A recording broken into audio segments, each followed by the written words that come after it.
Robert Brown is President and Chief Executive Officer of R.L. Brown Associates Incorporated and a prominent business and community leader. He's a native of Dublin, Georgia.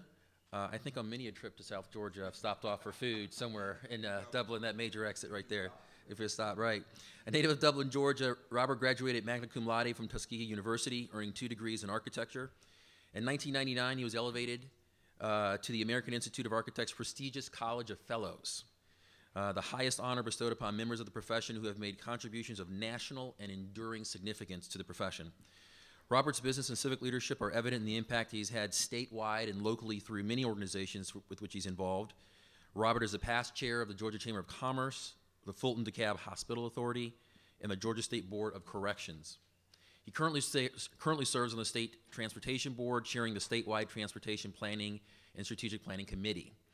Also serving on the Finance Committee as well as the Intermodal Committee, Finance and Intermodal Communities.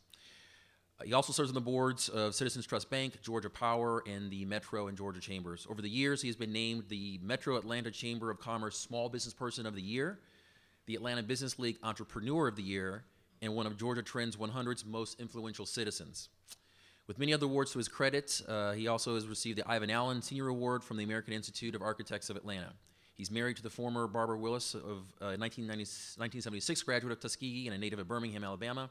They reside in DeKalb County, Georgia, with their 2 children, Robert Earl Brown III, a 2007 graduate of Tuskegee, and Robin Denise Brown. Without further ado, Robert Brown. Thank you, Patrick. Good afternoon, everyone. We have 2 stimulating speakers here, and we need 2 stimulating speakers after that wonderful lunch and presentation that we just had the opportunity to observe. And I'm not going to give long introductions for these 2 individuals because I think you know both of them very well. But, you know, Bob Poole, he's been to Atlanta several times. He told me he just got back in from Washington. And as you know, he's the Director of Transportation Policy with the Reason Foundation, and he's the founder of that foundation as well. And we're just pleased to have him with us today. And he's an MIT-trained graduate as well.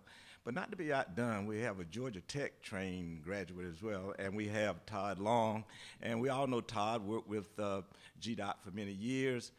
That job of Director of Planning was tailor-made for him. He's done a wonderful job of making that work as it relates to getting out into the communities and all over the state.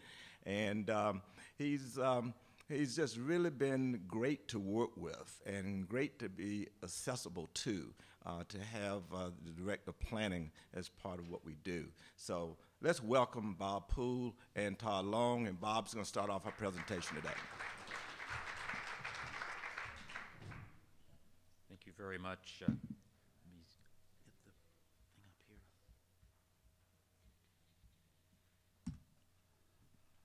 Okay, let me ask, actually, I guess we need the slideshow. How many of you don't know what hot lanes are? By a show of hands. I need to explain the basics. This is intended to be a bit of an advanced course in 15 minutes. Hot lanes are high occupancy toll lanes. Instead of carpool lanes, HOV lanes, these are lanes that allow you in either if you carpool or if you're willing to pay a toll to get a faster and more reliable trip. And so, well, I don't know why we don't have, I guess you can see that. We'll just go with that. So first of all, hot lanes is something that started in California in the early 1990s, and you can see now on the slide the geographical scope of where hot lanes are in operation, and about half of those symbols are ones that are actually in operation, or they're in the plans, the transportation plans, or they're at least under study. So this is something that has been moving pretty rapidly, particularly this decade. And I was in Washington, D.C. Yesterday, where on the Beltway outside of Washington, D.C., 2 hot lanes in each direction are under construction. I was neat flying in. I could see the construction underway. And 2 days before that, I was in Seattle advising on a project Washington State DOT is planning to add $1.5 billion worth of hot lanes to Interstate 405 up through the east side of that metro area where Microsoft has its headquarters and where all the real growth has been occurring. So there's a lot of issues that come up. I know, and I helped work with Georgia DOT on the plan for a whole network of hot lanes here in Metro Atlanta as a very important improvement to the freeway system. But this whole set of issues come up. And as you move forward toward implementing hot lanes and the network here, you will have, I'm sure, arguments and discussions about these issues. So you ought to be prepared. And the same issues come up every single place. And this is basically the list of them. I'll try to go through them all quickly for you. Number one is always guaranteed Lexus lanes. People have the idea because you're charging for a better service that only rich people will use them, and this is somehow unfair to everybody else. There's a lot of answers to this. First of all, we actually, it's not just a theory. We have operating hot lanes in about 8 states now. And the data clearly show that people of all income levels choose to use them because they find it valuable. The classic case that we always tell, and it's very, very true, is a single parent with a kid in daycare where they have late fees if they don't get there and pick up the kid on time. And the late fees can be very steep, and they go up minute by minute. And so it's obvious that even someone in a relatively modest paying job would rather pay a $4 or $5 toll than a $15 or $20 late fee. So that's a single illustration of a much broader case, that there's a lot of circumstances where people of any income level would find it valuable to be able to bypass horrible congestion and get where they really need to go on time. Now, it's true that about 20% of the people who use hot lanes are well enough off that they can use them every day, morning and afternoon. The vast majority of the use is not that. The vast majority of use, we know from experience now, is people who use it once or twice a week for trips that are really important and worth paying for. And they're so glad when the hot lanes are there and they know they have that choice. They're really glad to have them, even if they don't use them very much. So we have the data on usage. I mean, and this is a win-win. In most cases, where you either convert an HOV lane or you add new pavement and add capacity in that way. And either way, it's a win-win because the traffic that moves out of the regular lanes into the hot lane frees up space and makes the congestion a bit less bad in the regular lanes. So the people who don't pay to use the hot lanes are benefiting also. So this really is a win-win situation. And I always find it very, very strange that in all of our lives, about everything, every service we encounter, we have a variety of choices of different levels of quality at different prices. We have that when we go Amtrak. We have it when we fly, when we go to restaurants. You can buy Starbucks, you can buy cheap coffee.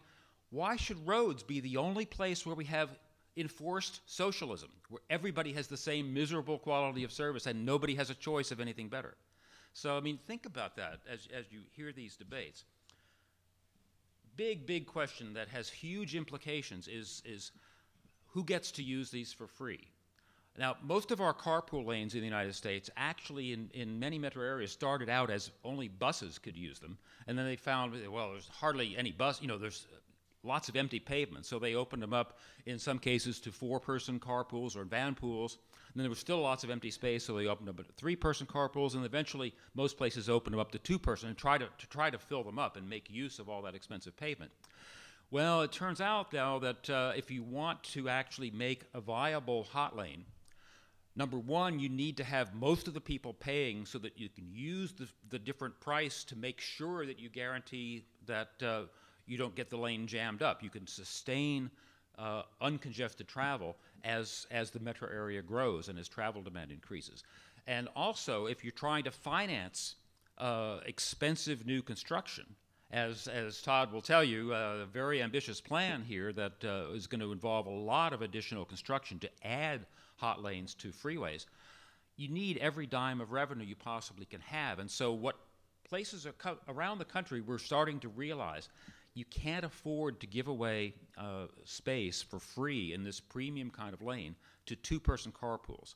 We now have data that we didn't have 10 years ago. The vast majority, 70 or 80% of the people in 2-person carpools are fam-pools.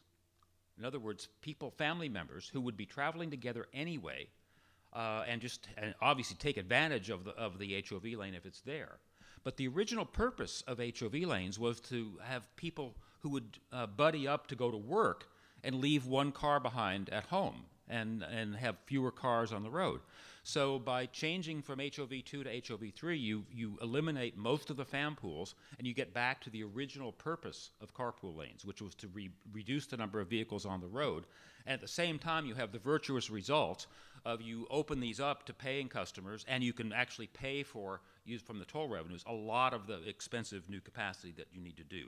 And so that's what we're increasingly finding around the country, is that there's a shift underway from HOV2 to HOV3 in order to make the hot lane policy really feasible. Now, you'll hear the argument, oh, well, we've already paid for these lanes, and this is only the case where you're converting an existing HOV lane. If you're building new lanes, nobody's paid for them already, and so that argument doesn't really apply. But if you're converting, my answer to the argument in the case of converting an HOV lane is that, well, most HOV lanes in America are not working for one of two reasons. Either they don't attract enough traffic to fill the lane, and it's just as expensive to build a lane if it's half empty all the time as it is if it were full, and so that's a waste of valuable space. Or in some cases, these lanes get so crowded, so jammed up, that they no longer offer reliable time savings, which was the original premise. So either way, the HOV lane policy that we started out with in this country is largely a failure. And so the idea of turning them into hot lanes is a way of getting a lot more real value out of that expensive lane capacity to make them work on a long-term basis, make them work for more people on a sustainable long-term basis. So I think this is a very important thing to think through and realize that what we've tried to do with two-person carpool lanes has just not worked and is not going to be workable long-term. Now, next question, and this has come up already here in Atlanta, a number of lanes.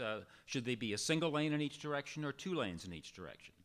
Well, it depends partly on how much traffic demand there is in a corridor. If you don't have a whole lot of congestion and that can be relieved with a single lane in each direction, that for now is probably enough. You could convert an existing single HOV lane, which is what's being planned as a pilot program on I-85, and I've been following that project. But there is the problem of in a single lane facility where you can't get in and out, a slow-moving vehicle holds everybody else up, and that cuts into the benefits that you're supposed to be getting. If you're paying a toll to have reliable, fast travel, you don't want to be held up by a slowpoke who's poking along at 45 miles per hour for whatever personal reason. So that obviously I helped with the project to convert the single HOV lane in each direction on I-95 to a hot lane facility.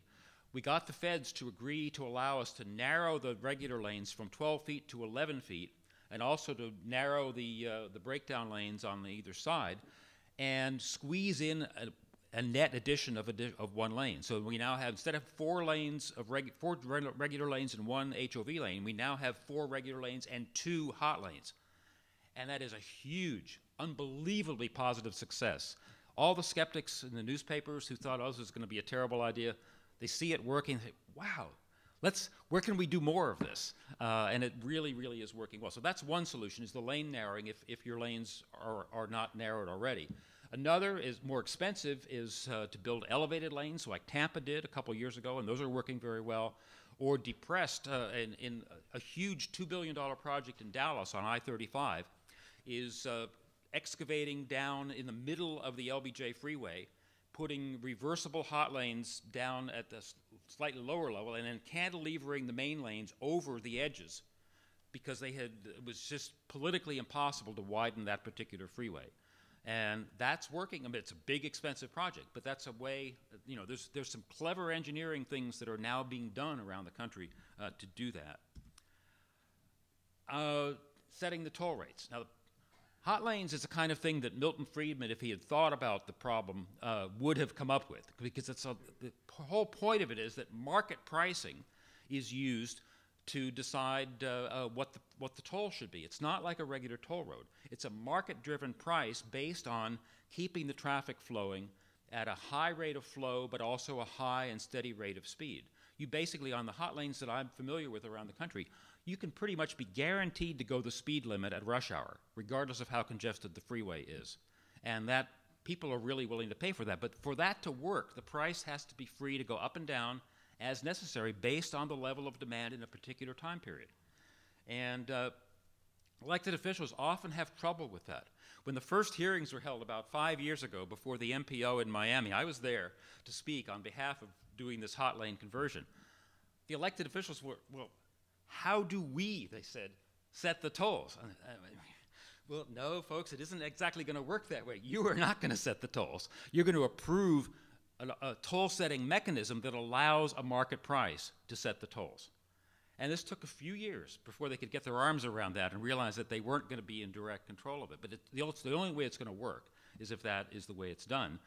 On the 91 express lanes in California, which was the very first hot lane in the country, which I worked on, they now have an algorithm, basically, that measures the traffic flow for every, I think it's half-hour period, 24/7.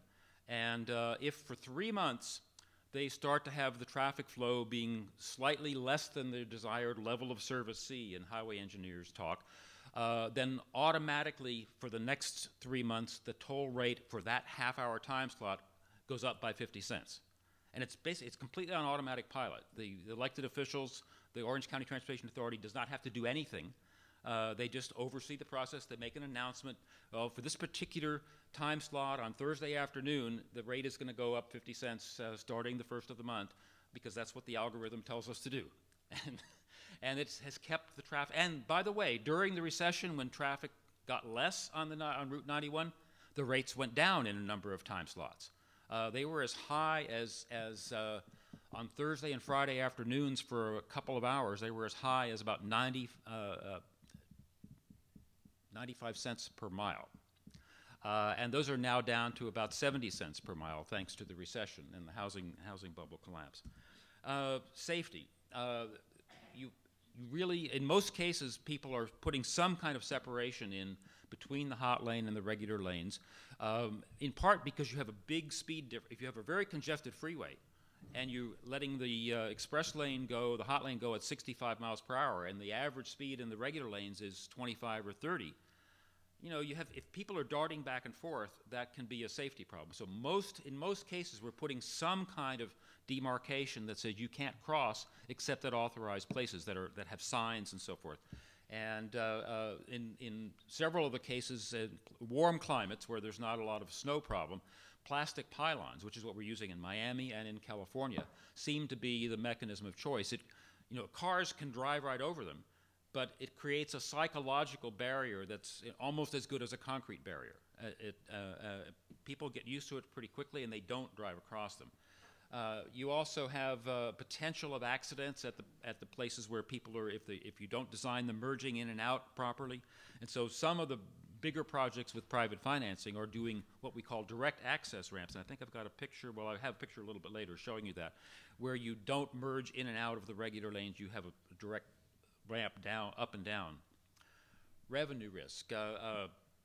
This is a big problem. There's a lot of revenue potential from hot lanes, and that can be bonded against. And we have successful examples, 3 or 4 mega projects, $1 to $2 billion scale projects with hot lanes have been financed during the credit crunch of the last 2 years. But there's a lot more uncertainty in hot lane revenues than in regular toll road revenues, because it's still a new thing to the transportation community and the finance community. And so the question is, who's going to bear that risk? Is the state going to take that on, or is a private investor group going to take that on? 3 of the 4 big hot lane projects that have been financed the last 2 years, the private sector under a PPP is taking the traffic and revenue risk. In other words, if it turns out 5 years into it that the revenue is a lot less than they forecast, that's their problem, not the taxpayer's problem. One project, 595 in Florida, in Fort Lauderdale, they adopted a model where the state of Florida is taking the traffic and revenue risk. There's tolls going to be charged for the express lanes, but the tolls will be paid to the state, and the state, in turn, is going to pay the company that has a 35-year concession to do the project an annual availability payment, which they hope most of the money will come from the toll revenues, but if they're short, then the state, out of its transportation budget, will pay the difference. And that way, that made it easier to finance during a recession, but the trade-off is that the state is on the hook if the revenues from the tolls are nowhere near as what they projected. Greenhouse gas impact is something that is important, more important in some places than others, but it's becoming a policy question. The good news is that basically if you look, I don't have a graph here, but if you look at CO2 output is directly proportional to fuel consumption. And fuel consumption is very high during stop-and-go traffic because cars operate inefficiently. Fuel consumption is also pretty high once you get above 60 miles per hour. It's like a bowl-shaped curve. Low speeds, it's very high. You get into between about 20 and 50 miles per hour, it's almost flat. And then it grows steep again after you get above 60, 65. So with pricing, you have the ability to fine-tune the speed and flow to keep it in essentially the sweet spot from a CO2 emission standpoint and from a fuel consumption standpoint. You can, if you want, you can have it run at 45 or 50 or 55 miles per hour and still give people reliable time savings. So greenhouse gas impact should not be an obstacle to doing hot lanes. Okay, now this is an example. This came out of the San Francisco Bay Area.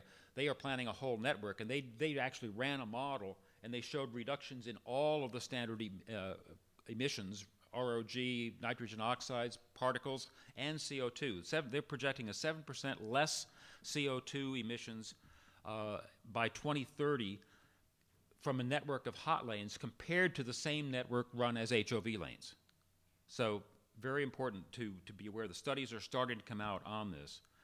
Now, networks of hot lanes are the next chapter in this evolution, and I was here last December when the Transportation Board voted to go forward with the hot lane plan for Atlanta, and you can see Atlanta joins Dallas, Houston, San Diego, San Francisco, and Seattle, where the long-range transportation plans now includes a hot network.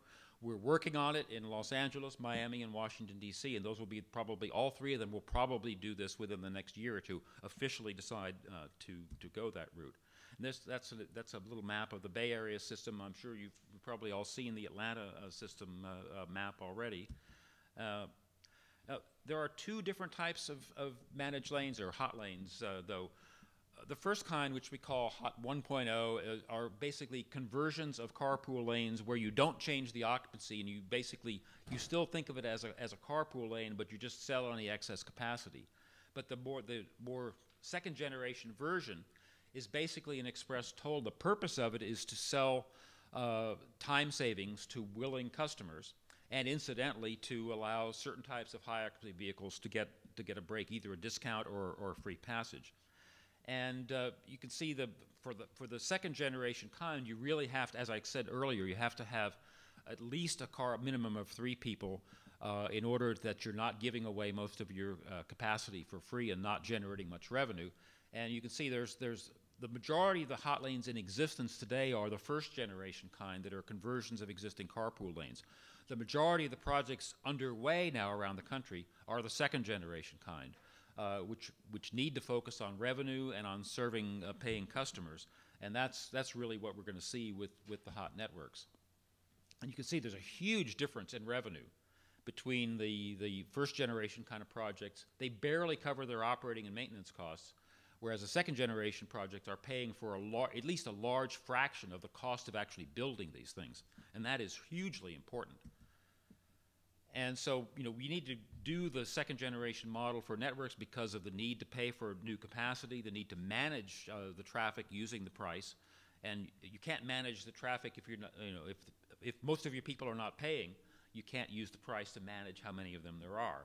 And also the enforcement consideration. It's much easier to enforce if you're basically almost everybody's paying for tolls. New capacities, we need to add lanes for freeways that don't have HOV lanes. We need to add flyover connectors to go from one freeway to the next. And in many cases, we'll need direct access ramps. And here's a picture of direct access ramps that are being built in San Diego for their hot lane system. Over on the right, you can see a transit center with a BRT station. Both cars and the BRT buses use those direct flyover ramps to come down into the hot lanes that are in the middle of the freeway.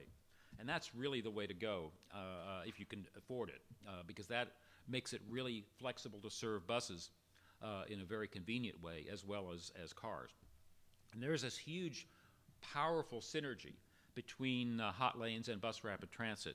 you basically create the equivalent of an exclusive busway as far as the buses are concerned, because you manage the traffic of non-buses to a number that doesn't interfere at all with the buses being able to go fast and reliably and keep a schedule for fast express service that they can't offer now because the HOV lanes are too unreliable and the regular lanes are very congested. And so this is the coming thing now. All the places that are planning networks are planning these integrally with the transit agencies to do BRT service, region-wide express bus service. And this is an example that comes from Tampa, where they actually crunched some numbers about if there's enough bus demand. And of course, how much bus demand is a big question. But if there's enough bus demand, you'll try to go through the numbers here, but it'll be in the slides when you get a chance to look at them in more detail. You can get several lanes equivalent of person movements per hour with a combination of buses and individual vehicles in these priced lanes. It's a very, very powerful tool. And if you compare a network of hot lanes or express lanes with a light rail or heavy rail system, it's way more cost effective to do. We looked at, say, a hypothetical system that's 250 route miles or 500 lane miles, just a single lane in each direction. Using Federal Highway Administration numbers on the cost per lane mile, between $5 and $8 billion to build a 500 lane mile system of hot lanes. The same size system would be 250 route miles of rail using Federal Transit Administration's latest numbers from their New Starts program. The equivalent light rail system would cost $31 billion.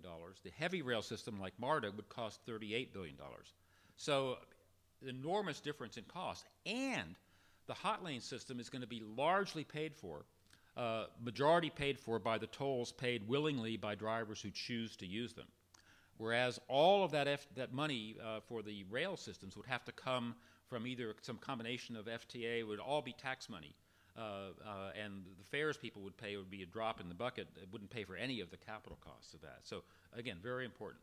So to sum up, what Reason recommends, what my organization recommends, and my personal advice in consulting with state DOTs, to do hot networks properly, you need to go to a super hot policy of at least 3-person minimum for free passage. You integrate it with region-wide BRT service. Registered carpools, we didn't have a chance to talk about, but that's what we've done in Miami, and it's a good idea also. Charge per mile, have flyover connectors, and wherever possible, use 2 lanes per direction. That's a lot to absorb in a few minutes, and I will welcome your questions, and I hope you have a chance to look at the presentations afterwards. Thank you very much.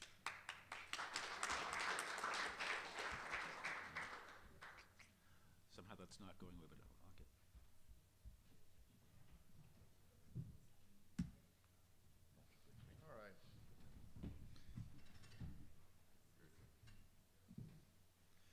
All right, well, thank you, Bob. That was a great presentation. In fact, Bob probably doesn't realize this, but about 4.5 years ago, Bob and I had lunch in Washington, D.C. in a hotel at a Transportation Research Board meeting, and that meeting kind of set me the course of following him and following all the thoughts and ideas he has, and it actually helped culminate us into what we passed last year. Robert Brown here is on our board, and he's chair of our Transportation Planning Committee, and his committee is the driving committee that pushed forward the Managed Lane System Plan in Atlanta. If you haven't looked at our plan, it's pretty aggressive. It's going to cost a lot of money, but in the long run, I think it will pan out to be a really, really good effort. In fact, we're making the first strides of that plan now. He mentioned a moment ago, I-85 in Gwinnett County is a demonstration project. It is a 1-lane conversion of the existing HOV lane, which worries some, but we did have some good news. On a 1-lane conversion, we called the folks in Minnesota who'd done some of that work, and they said that 97% of the time, that lane during peak hour has not dropped below the desired speed limit. In our case, the desired minimum speed limit is going to be 45 miles an hour, so that would be great. I see Representative Rogers and others who use that corridor quite a bit, and there are many times, I live in Gwinnett, that you would kill to pay whatever it takes to get to your kid's ball game, to get to that function at church or wedding or funeral, And just having that choice is going to be very, very beneficial, I think, to the region. The second project we have going is the northwest quarter up I-75 in Cobb County. We are working through that project. That is a elevated structure, talking about innovative design. We're going to make use of a little bit of the right-of-way we have on the west side of 75 and do an elevated structure, 2 lanes. It's going to be reversible. So in other words, in the morning time, it's coming into town. In the afternoons, it's going out. And we're also adding a lane on 575 up toward Canton. The third project we have kind of that's in the works right now, we're going to fund hopefully next summer, is on I-75 on the south side of town. And so people are sometimes surprised about the south side of town, but we got a Henry County rep here knows on Saturday and Sunday, the worst congestion we have in all of Atlanta is on I-75 south of 675.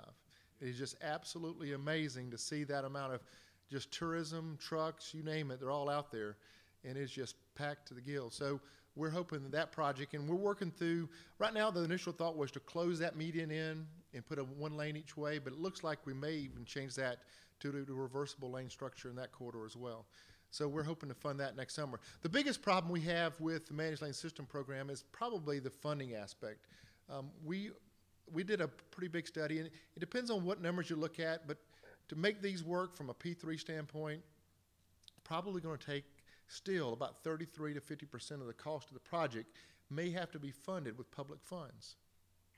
So if the project on Northwest Quarter, if that's $1 billion, we may still have to come up with somewhere between $350 and $500 million to build that project. The problem I have is I don't have that money on the public side. We are just struggling mightily in Georgia. And the reason we're struggling is because the system of taxation for infrastructure, which has worked marvelously in this country, the gas tax, is not going to work in the future. I love the gas tax. The gas tax is probably the best user tax out there. You know, as in a group like this probably would think so too. The gas tax didn't exist throughout the years. It actually didn't start till actually the 50s. It was a very low amount. Before that, most roads were toll. Most transit companies were actually private companies until 1930s and 40s. But over time, we've gotten to the situation we're relying heavily, almost exclusively on a state and federal level, on the gas tax for our revenue stream. Certainly at the local level, we're relying on local SPLOST, but on the national and state level, the gas tax is the bread and butter. And the problem we have here in Georgia is no different than the problem we have in South Carolina and Alabama and Tennessee, all around the South, as well as California.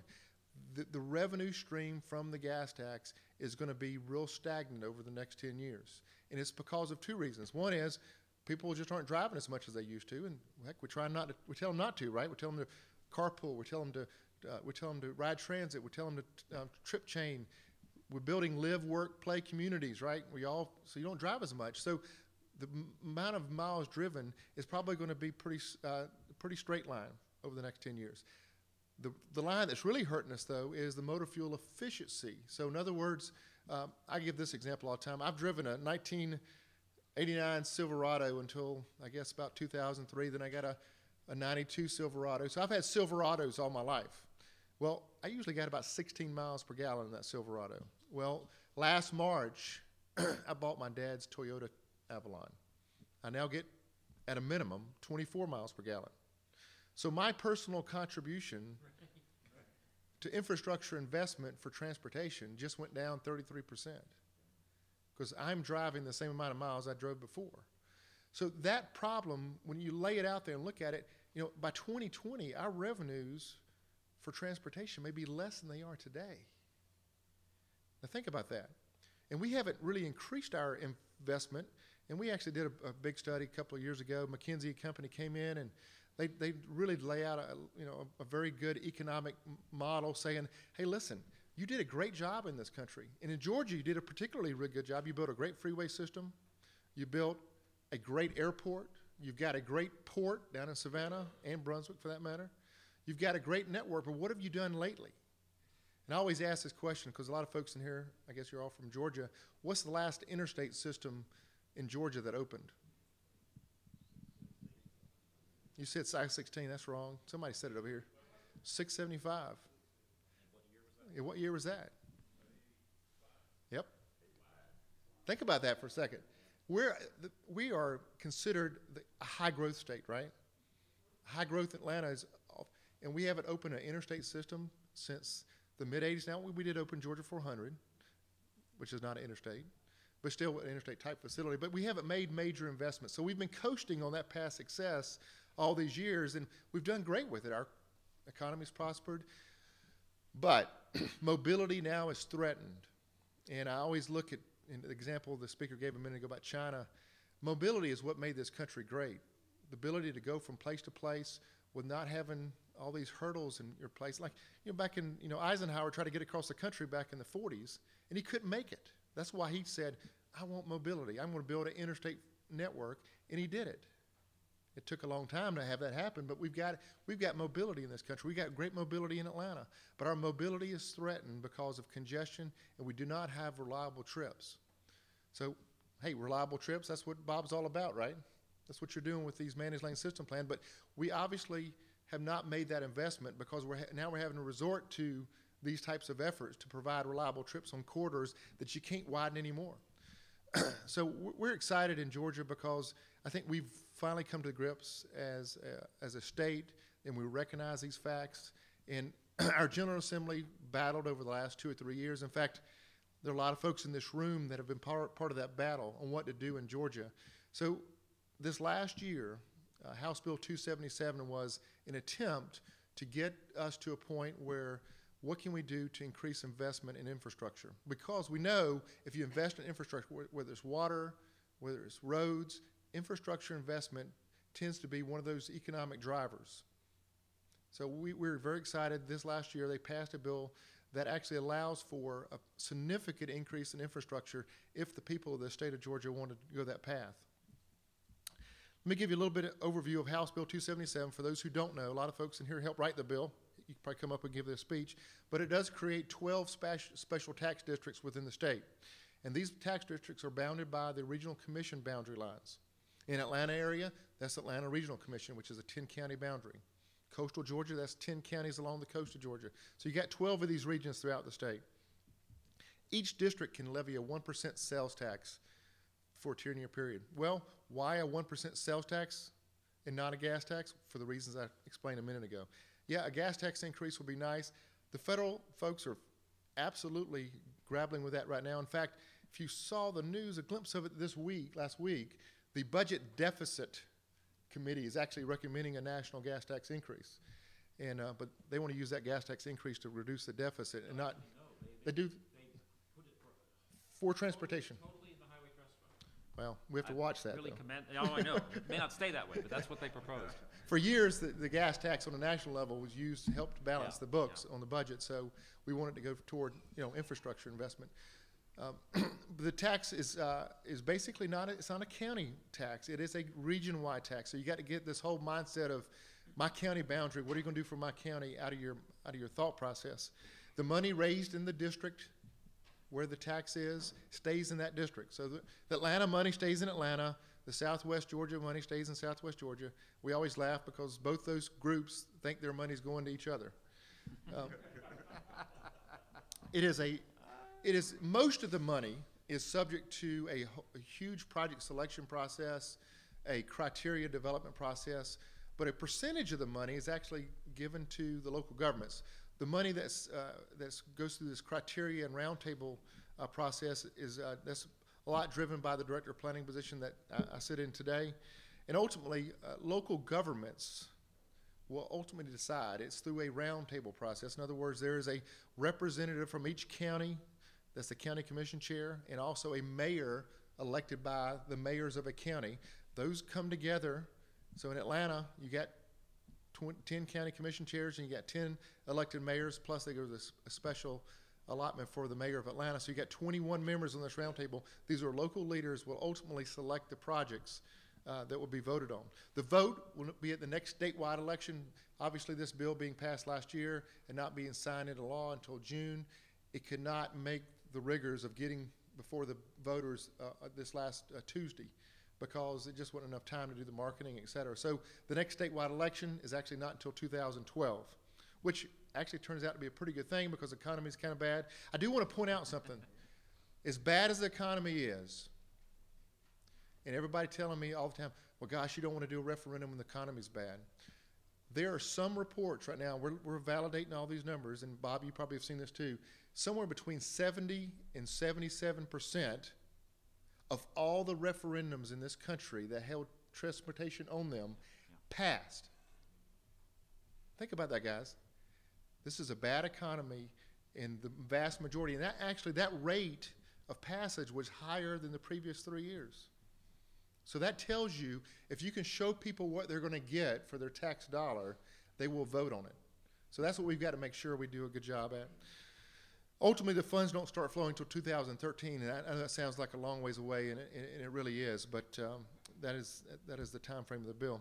That's a map of the regional commissions. For those who have not seen that map before, these were actually developed by the Department of Community Affairs, working hand in hand with the region commissions that used to be the RDCs. You've heard of those before, and they've consolidated some of those. Just to give you an idea of revenue forecast for the bill, this is in 2013 dollars. You can quickly, you know the region you probably live in, you can see how much that raises. In Atlanta, you can see, the bulk of the money that raised by this tax would be in Atlanta. Now, understand, one region can pass it and 11 could reject it. Or 12 could pass it, right, and none could reject it. Each region is not dependent on the other. So in Atlanta, it's about half the money. If you add all those numbers together, it's about $1.5 billion in new capital.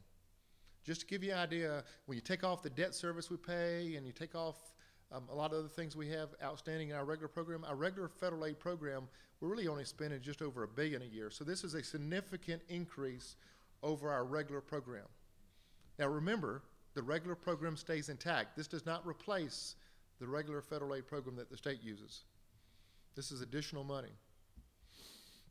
I mentioned to you a moment ago, I got to explain this to a lot of people because this is the reason the bill passed the General Assembly. A large chunk of the money does go directly back to the cities and counties. This wasn't quite as important in the Atlanta area, but when you got into rural Georgia, this became critical to the passage of the bill. So it's distributed back to these cities and counties by formula. So if your district, say you're in South Georgia and your district is $70 million a year, 25% of that will go to the cities and counties directly by formula, not subject to this roundtable, not subject to any criteria. They've got to meet the definition of a transportation project. That gave those local governments a lot of say on the use of this money. They've even got a lot of say on the use of the regional money. But my point is, this is really very locally driven. A lot of folks came out and said this is a state-driven process. The director of planning has too much power. I've read the bill probably 100 times, probably more than most everybody in here. And it really isn't. I can set the criteria. I can work with them hand in hand. But ultimately, that decision point is driven down to the local level. There's the project definition. Just you quickly see, I want you to notice this. Look at the bottom bullet. Sounds like a normal SPLOST, possibly, bikes, buses. It basically covers everything, but it covers something that you haven't seen before. And it says, operating and maintaining the same. See the last line? That is very unusual for SPLOST programs. And it is absolutely a critical element to this sales tax. So if you have a transit project, it allows for that, the operation and maintenance of it. If you have a road project, you can add operation and maintenance as well. I'm going to skip over this. A lot of you guys have heard some of this in the newspaper, but this is the membership of the roundtable. But I do want to talk about what I'm going through right now. We're in the criteria development stage. We just released the criteria, the recommended criteria to the roundtables last week. And we're going to be scheduling those meetings the first part of December into the probably, I guess, the first week in January. All 12 regions will have a meeting, and they'll be actually going through the criteria. And the criteria matches up with our strategic thinking statewide. These 4 items were directly taken out of our statewide strategic plan. Very similar, probably to most states have similar type, support Georgia's economic growth, ensure safety and security, maximize what you have, and minimize the impact on the environment. Very, very common theme in most statewide plans, but these projects have to do that, number one. And then number 2, you got to be able to deliver the projects. If you can't deliver it, it will never pass again if you come up for a vote next time. And number 3, the projects on the list have to have public acceptance. In other words, they got to be projects that people want, or they're not going to vote on them. There's the ballot question. Quickly look at that. A lot of folks are critical of what happened. We had a ballot question about multi-year contracting, and the language in that ballot question was very difficult and very hard to understand. This is a little bit easier to understand. Still written, yeah. All of them are written by lawyers. So they don't want engineers to write them either. Trust me. Yeah. So that's the ballot question, and just to let you know, Georgia DOT is going to be hooking up with Greta. Greta is going to help deliver on the transit side, and we're going to be doing the road side, particularly in Atlanta. So if you want information, feel free to call me. I give seem like a gazillion speeches. I am in the education mode right now, not in the marketing mode. I'm in the education mode. I'm trying to educate local officials because there's so much information that's bad out there. And people just say things that aren't true, and you have to go in there and you meet with these city councils and county commissioners, and when they finally understand the bill, they see how you probably can make this work. And I always laugh. The example I had was back home, Representative Rogers and I spoke up in Hall County, and we had a bunch of folks bad-mouthing the bill. When you spend about an hour with them going through it, didn't you feel like they go, wow, this is not as bad as we thought. And we have opportunity here to do something good. So I'm excited for the next couple of years. Obviously, once the projects are selected, a massive campaign is going to start where you're going to be out marketing this. It's going to be led by the chambers of commerce and those kind of folks. So I'm very excited about it, and thank you so much for allowing me to come to you today and give you a little insight into the bill. If you have any questions, feel free to call me. Thanks.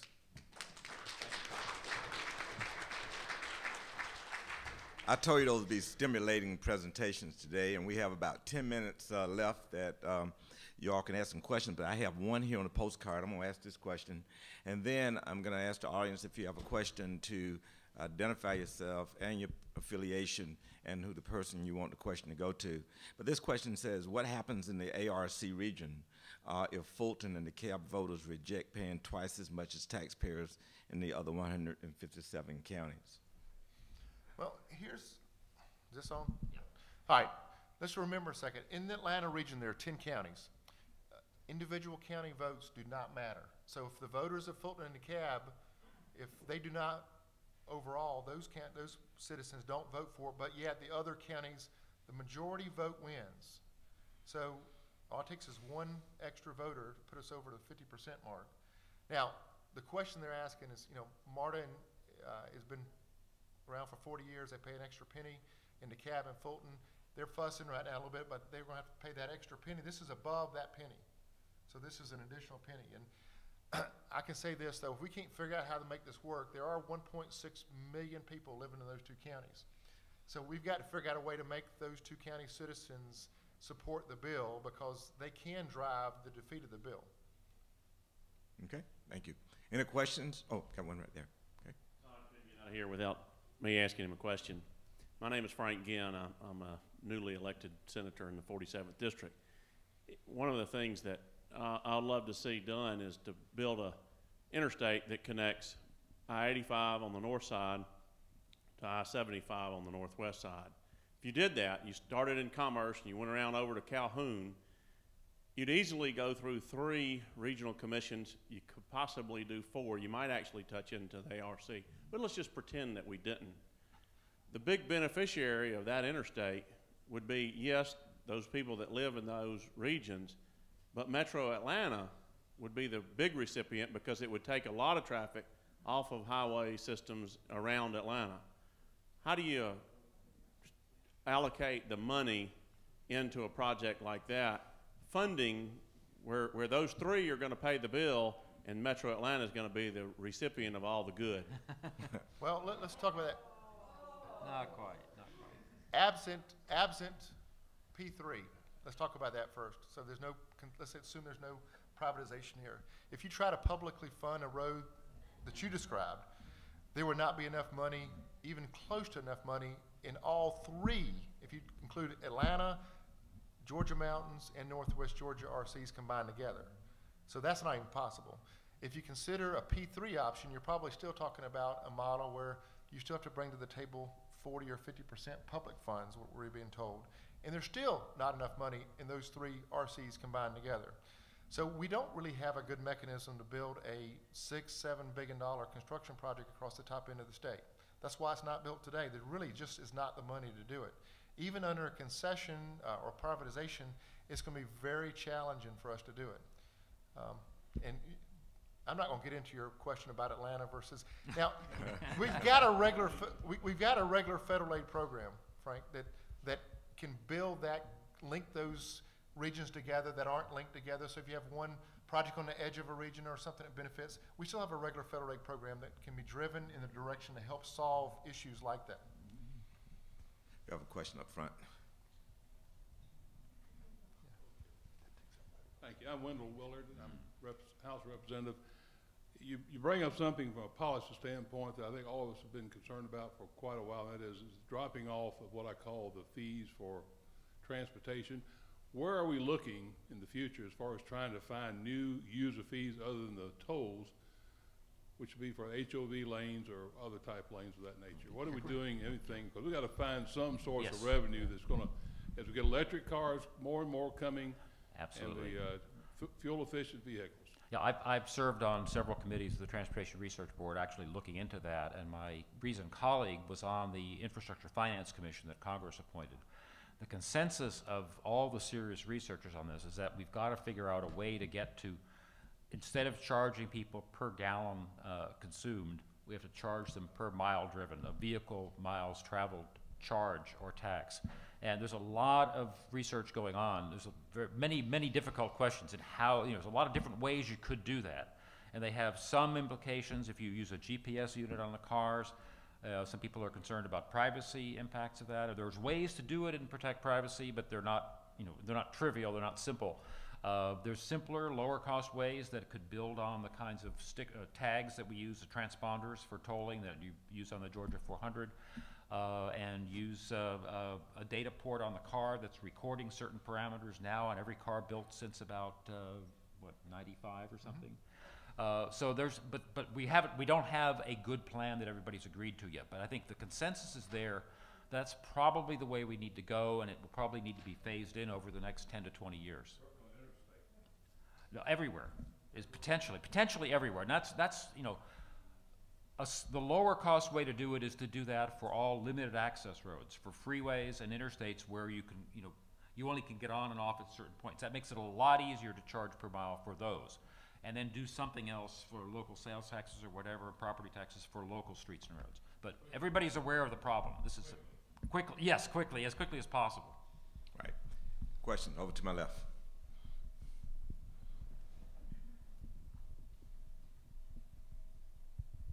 Brian Johnson, member of the CPLI class. All this discussion about dollars for transportation, what is the discussions going on at higher levels that are going to integrate transportation plans with economic development and local zoning plans to encourage people to get off the interstates that we keep on having to widen and having to redo? What are the plans that are really going to try to integrate some of those models that higher density cities and metropolitan regions have that Atlanta seems to lack? I'll start. We did our analysis. We quickly said, if you look at the numbers, land use alone probably can drive transportation needles faster than anything. The problem is, we are a home rule state, and the state is not really gotten in the business, except possibly through Greta and some big major developments, into land use whatsoever. And I don't think many folks in here would even advocate that. So there's not a real good tool to force the local governments to do that, nor do we really want to. I think it's happening on its own, though. I look at, my county is a great example. Gwinnett County is a poster child for developing subdivisions after subdivisions, causing the exact need you're talking about. But now you've seen a huge shift in the last 10, 15 years.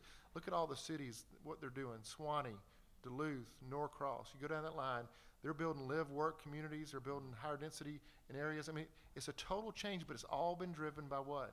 The capital market, and not by the government dictating it.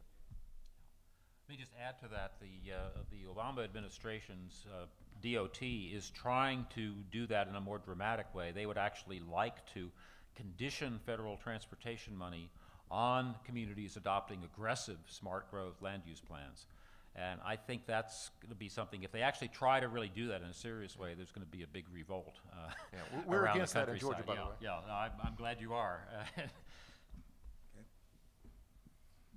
I'm Ron Ham. I'm chairman of Brantley County Commission for rural Georgia. If I understand the bill correctly, you know, we can roll the money that comes back to the county into our operating budgets for our road department. Yeah, all you have to do is meet the definition of a transportation project, which you saw was pretty broad. Right. That's right. So as long as it's local transportation projects and operating from that, then Yeah. Brantley County is probably a great example. They're a small county. I'm guessing you got maybe 10, 15,000 people. And we've got those counties all across the state that really, they don't have a transportation budget. In fact, I laugh. Hancock County is a good example. It's over near Sparta. What they will get back in the discretionary money, the local money, is actually more than they can raise in a local sales tax of their own. And currently they have a sales tax. 90% of their sales tax goes to their jail.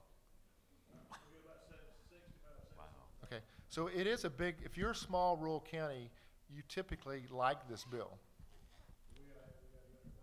Yeah. Thank you. I'm Pat Gardner, representative from Atlanta. I'm not sure that we can ever build enough roads or tunnels in the Atlanta area to accommodate the growth. So we need to be thinking about transit. It's my opinion that in order for the tax to pass in Fulton and DeKalb County, we're going to have a clear plan for how the current transit systems will. When you really crunch numbers on how much transit you can get for a certain amount of expenditure, it's extremely difficult to provide much coverage of a large sprawling metro area with rail transit because the cost is so enormously high.